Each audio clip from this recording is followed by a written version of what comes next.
Oke, baik. Pak Aris sudah ada ya, Bu Lita disapa dulu nih Pak Aris, Bu. Assalamualaikum Pak Aris. Waalaikumsalam warahmatullahi wabarakatuh. Sehat ya Bu Lita Oke. ya? Sehat Pak, Alhamdulillah. Perkenalkan saya Lita Agustina dari SDIT Fitra Insani Langkapura Pak. Langkapura, oh ya, Langkapura. Siap ini Bu ya? Bismillah Pak. Iya, santai aja Bu, nggak usah apa namanya tegang-tegang banget. Sama saya mah enak kok santai. Baik, Pak Aris langsung saja, Pak, mengingat waktu Zoom kita Pak. Satu sesi Oh tiga. iya Pak, terima Ya. kasih Pak. Ini langsung mulai aja langsung ya. Ya, langsung Pak. Monggo Pak Aris. Baik, terima kasih Pak Yudes. Baik Bu Lita, eh, sudah siap ya? Kita mulai langsung. Eh, Bu Desi sudah direkod ya Bu ya? Ampun, Pak. Saya juga rekod juga, izin rekod. Baik Bu Lita, kita mulai saja langsung untuk uji kompre ini.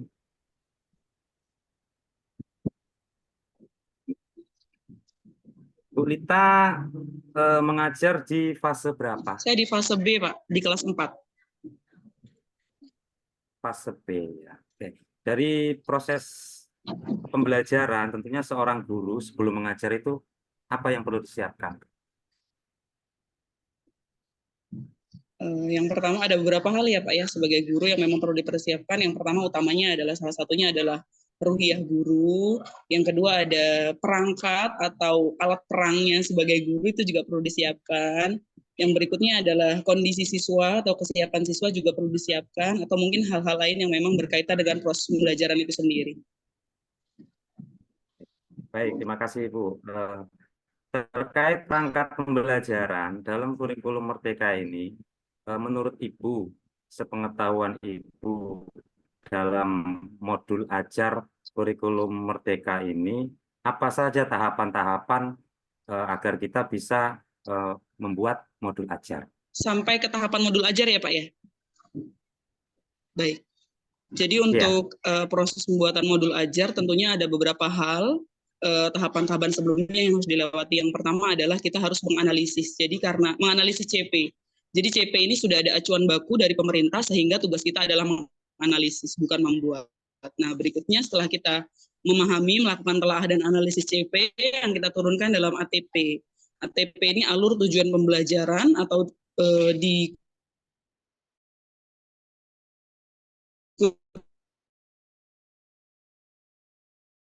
kurikulum sebelumnya, ATP ini atau seperangkat rencana yang kita susun sedemikian rupa, berkesinambungan tujuannya adalah untuk mencapai CP, dan CP ini diselesaikan dalam satu fase. Jadi kalau untuk PAIBP atau seperti mapel yang saya ampu, berarti CP untuk 5 elemen di PAIBP itu diselesaikan dalam waktu 2 tahun.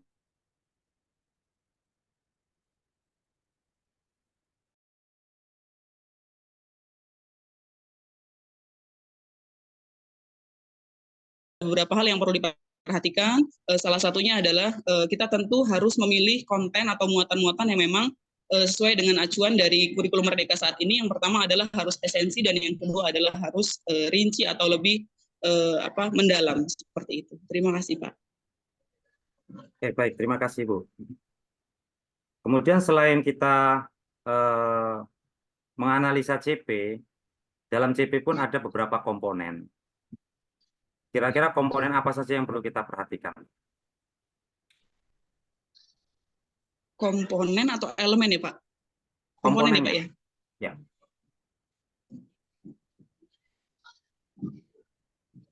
Komponen CP itu ada elemen, ada sub-elemen, dan ada narasi CP atau kalimat CP-nya itu sendiri Pak. Kurang lebih, benar nggak ya?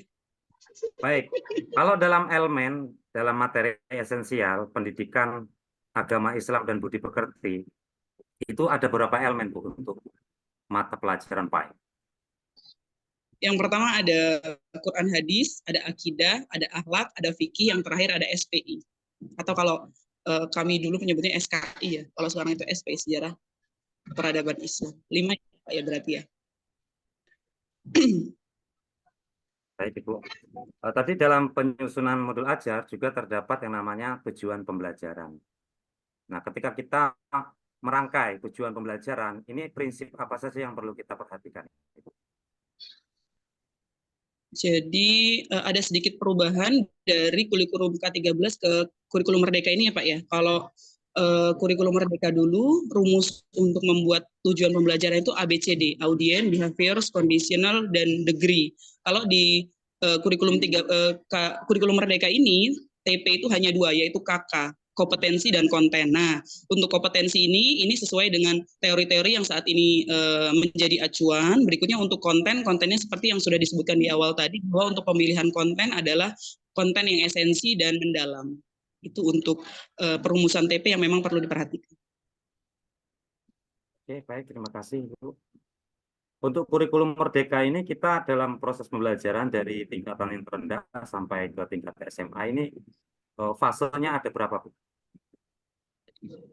Kelas 1, kelas 2 fase A, kelas 3, kelas 4 fase B, kelas 5, kelas 6 fase C, kelas 7, kelas 8 fase D, kelas 9, kelas 10 fase D, berarti kelas 11, kelas 12 itu fase F. Berarti ada berapa tadi? A, B, C, D, E, F. Ada 6 fase Pak, dari A sampai F. Oke, baik, Ibu, terima kasih. Dalam proses pembelajaran tentunya kita menganalisa dan melakukan evaluasi terhadap siswa. Yang dalam kurikulum Merdeka ini disebut dengan asesmen. Jadi asesmen ini dalam proses pembelajaran kira-kira Ibu melakukan berapa kali, Bu?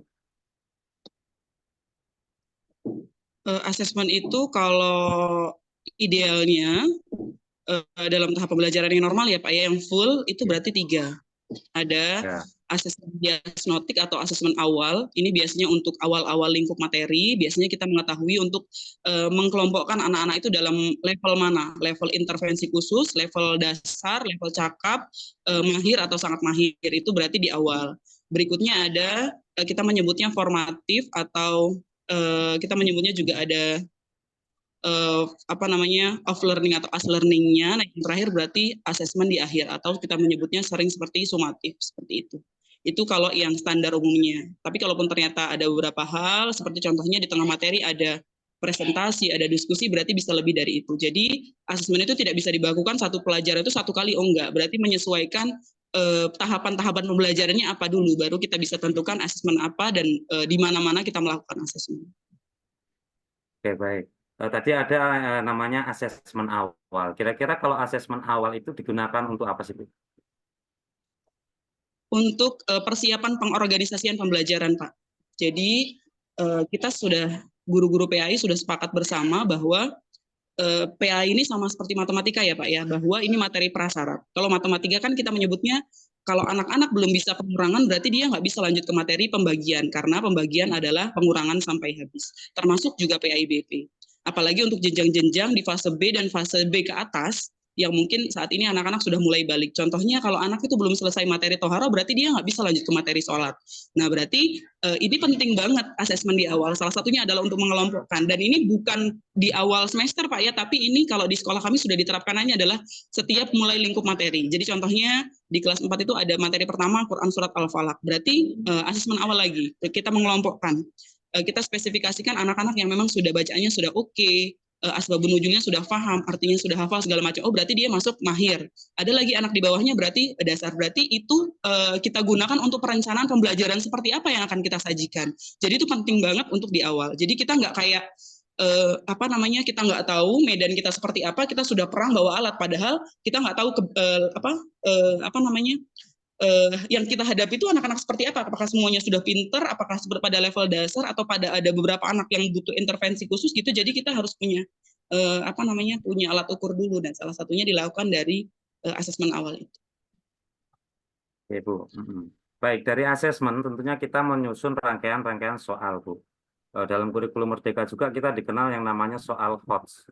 Apa sih itu HOTS, Bu? HOTS itu, mohon maaf ya Pak, saya guru agama jadi bahasa Inggrisnya agak belepotan. HOTS, High Order Thinking Skill atau kemampuan berpikir tingkat tinggi. Ini adalah Iya. salah satu alat ukur yang memang saat ini mau tidak mau, bisa tidak bisa, termasuk kita guru agama harus menggunakannya. Karena ini sebagai bentuk adaptasi saat ini ada kecakapan-kecakapan khusus yang harus dimiliki oleh peserta didik kita. Salah satunya adalah berpikir tingkat tinggi, kreatif, dan yang penting juga mampu memecahkan masalah. Dan ini semua bisa kita stimulus dari kelas-kelas kita, adalah salah satunya dari soal yang levelnya HOTS. Jadi bukan lot apalagi bukan mod apalagi yang LOTS gitu. Itu membentuk pribadi anak-anak kita supaya siap menghadapi tantangan di abad 21 ini. Contohnya seperti apa, Bu? Contoh apanya, Pak? Contoh soalnya atau Contoh soal contoh apanya, HOTS Pak? ya. Ya, contoh Contoh soal soal. HOTS. Jadi seperti tadi tujuan HOTS ini kan yang pertama untuk menstimulus anak-anak kita supaya berpikir kreatif, imajinatif ya Pak ya. Salah satunya adalah bisa, contohnya nih, berarti kalau analisis dia contoh soalnya boleh disajikan studi kasus, anak-anak suruh berdiskusi. Nah, apa yang terjadi jika di dunia ini tidak ada hari pembalasan atau hari akhir? Nah, mereka kan mulai ini segala macam. Nah, itu kita tuangkan, kita rumuskan. Setelah itu kita diskusikan lagi. Nah, itu salah satunya adalah membuat mereka berpikir analisis. Berikutnya kreatif. Kreatif salah satunya kreatif belum dia. Apa sih? Menemukan solusi, menemukan masalah. Nah, ini yang baru belum lama saya laksanakan gitu. Jadi salah satu kami di setiap pagi itu ada majelis pagi. Jadi kita salah satu yang kita evaluasi adalah mutabah yaumiyahnya, kegiatan harian anak-anak. Mereka tuh menyebutkan malas Bu ke masjid karena kalau ke masjid itu temannya ribut-ribut. Nah, Ibu Lita punya challenge. Ibu Lita punya pertanyaan, silahkan dirembukan, silahkan didiskusikan. Silahkan membuat SOP atau menemukan solusi gimana anak-anak di masjid itu bisa tertib. Nah, itu berarti melatih mereka supaya menemukan solusi dari permasalahan yang relate. Karena salah satunya untuk HOTS ini kontennya atau materinya harus relate dengan kehidupan kita. Nggak boleh kita ngehalu atau nggak boleh ngebahas yang sebelum-sebelumnya. Sebagaimana ini acuannya kalau di JSIT atau di Sekolah Islam Terpadu ini, didiklah anakmu sesuai dengan zamannya sebagaimana disebutkan oleh Khalifah Ali bin Abi Thalib. Jadi memang boleh anak-anak itu dilibatkan menemukan solusinya sendiri, dan itu harus sesuai dengan permasalahan mereka. Salah satunya seperti tadi anak-anak sekarang itu, anak-anak kami mungkin ya Pak ya, yang memang cenderung secara ibadahnya mungkin masih menjadi catatan juga, mungkin untuk jenjang kelas 3 dan kelas 4 mereka itu malas ke masjid karena teman-temannya pada toksik Bu, rusuh Bu, nggak tertib Bu, segala macam. Itu salah satu contohnya Pak. Mohon maaf. Terima 12 kasih, menit Bu. Pak Aris. Ya. Iya, Bu. Iya, Pak. Iya, Pak. Ya. Baik, Ibu. Untuk yang terakhir, kita di Kurikulum Merdeka juga mengenal yang namanya P5 PPRA, yang dalam KMA 450 tahun 2024 ini dirubah menjadi P5RA. Apa sih, Bu, P5RA itu, Bu? P5RA itu program inisiatif atau settingan pemerintah yang itu program itu setara dengan intrakurikuler. Kalau untuk panjangannya sendiri berarti proyek penguatan profil pelajar Pancasila dan profil pelajar rahmatan lil alamin. Jadi kalau untuk profil pelajar rahmatan lil alamin ini kalau di sekolah kami tidak dilaksanakan ya Pak ya, karena biasanya kalau yang ini kalau nggak salah itu di madrasah ya. Kalau kami kan masih ininya masih ke dinas gitu. Jadi 5P proyek penguatan profil pelajar Pancasila. Dan ini tujuannya adalah yang pertama untuk penguatan karakter dan akhlak peserta didik. Tapi ini setara dengan intrakurikuler. Jadi makanya alokasi waktunya juga sudah ada juknisnya, sudah ada acuannya dari kurikulum Merdeka ini. Jadi bukan kayak ekstrakurikuler atau tambahan dan sebagainya. Dimensi apa saja kira-kira yang ada di dalam P5 itu, Bu? P5 itu ada, yang pertama ada, mohon maaf Pak ya, saya pakai gerakan.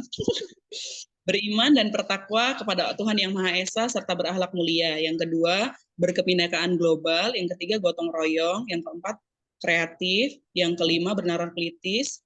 Yang keenam satu lagi apa ya Pak? Saya lupa. Lupa, cuma ingat 5.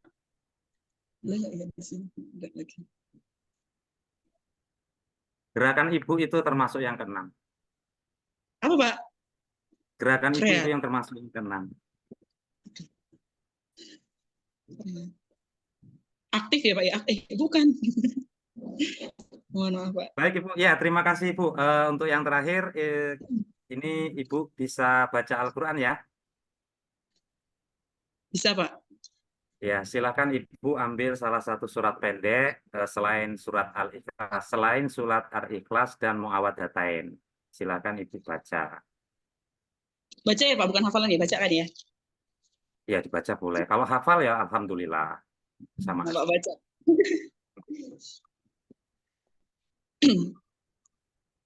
A'udzu billahi minasyaitonir rajim.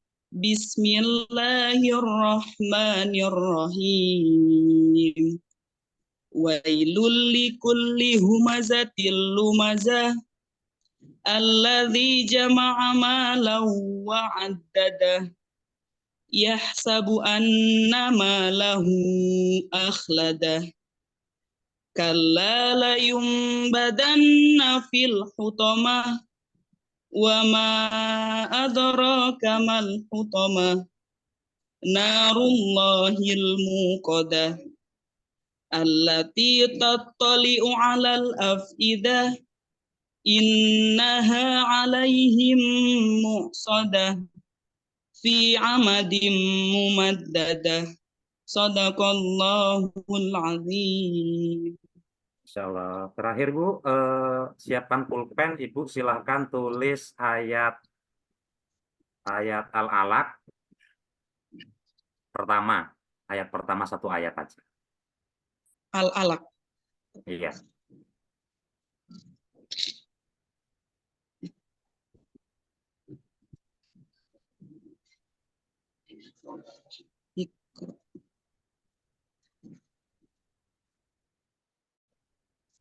Bismillahirrahmanirrahim. Iqra bismi rabbikal ladzi khalaq. Iqra bismi rabbikal ladzi khalaq. Iqra bismi rabbikal ladzi khalaq. Sudah, Pak? Diperlihatkan di kamera, Bu. Naik, Bu. Naik. Naik. Iya, naik. Oke. Mohon maaf ya Pak, dulu di Ya pesantrennya sudah, numpang Bu. tidur. Cukup, Bu. Cukup. Cukup. Terima Jumlahnya kasih, Ibu. Luar biasa ini, Bu. Sepertinya profesional banget ini menjawab pertanyaan-pertanyaan. Oke, Pak. Makasih. Boleh Ya, langsung ke peserta baik. berikutnya. Makasih Pak Aris. Bu Lita, boleh ini ya, keluar ya. baik. Terima kasih Pak Oh ya, Aris, terima kasih ya. Des, terima kasih Bu Diana. Sama-sama, Ibu. Mohon maaf. Selalu sehat Pak Oke. Aris. Des. Ya, siap. Assalamualaikum. Ya, Bu. Waalaikumsalam. Waalaikumsalam warahmatullahi wabarakatuh. Assalamualaikum, Bu Lucy. Ini Bu Lucy bukan nih Adriana. Namanya Adriana Urfia ini Pak Aris. Bu Lucy. Lucy Yosepa. Bentar Pak, kemarin habis dipakai Oh, ini. Iya oh Pak. iya, iya, iya. Oke, sudah. Sehat Bu ya. Oke. Alhamdulillah Tuh. sehat Pak.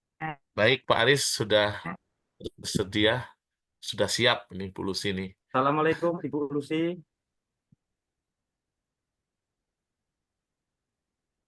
Waalaikumsalam Pak. Siap Bu ya.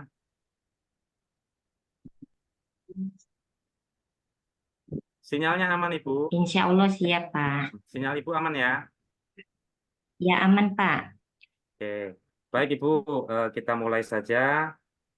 Kita sebagai seorang guru tentunya ketika kita akan melakukan proses pembelajaran, itu apa saja yang perlu kita persiapkan Ibu?